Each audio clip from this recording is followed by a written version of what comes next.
അടുത്ത കാട്ടിൽ നിന്ന് മൂകാവതിരെ കാണാൻ വന്നതാ. കണ്ടു, പക്ഷെ മരുന്നൊന്നും കിട്ടിയില്ല. അതെന്താ പറ്റി? എന്താ തൻ്റെ അസുഖം? ഓരോരോ സംശയം ആലോചിക്കും, അത് ചോദിച്ച് മറ്റുള്ളവരെ ശല്യപ്പെടുത്തും. അതാ അസുഖം.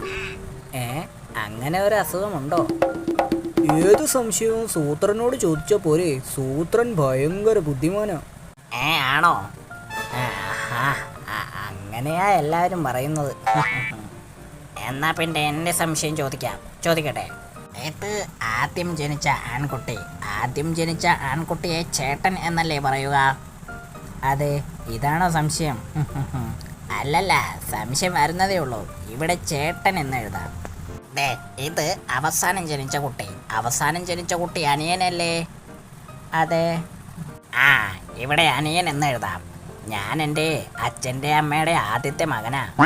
എങ്കിൽ ഞാൻ ചേട്ടനല്ലേ? അതുകൊണ്ട് ഇതാണ് ഞാൻ. അതെ, സംശയമില്ല.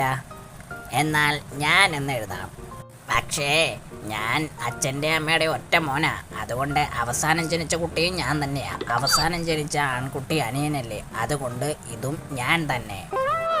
ചേട്ടൻ അനിയനെ അനിയ എന്ന് വിളിക്കണ്ടേ? അപ്പോൾ ഈ വലിയ ഞാൻ എന്നെ അനിയ എന്ന് വിളിക്കണം. പക്ഷേ അനിയൻ ചേട്ടനെ ചേട്ടാന്നല്ലേ വിളിക്കേണ്ടത്? അതായത് ചെറിയ ഞാൻ എന്നെ ചേട്ടാന്ന് വിളിക്കണ്ടേ? അപ്പോൾ ഞാൻ എന്നെ ശരിക്കും എന്താ വിളിക്കേണ്ടത്? ചേട്ടാന്നാണോ അനിയാന്നാണോ? അതാ എൻ്റെ സംശയം. അയ്യോ, വൈദ്യരെ, സൂത്രൻ തലചുറ്റി വീണു.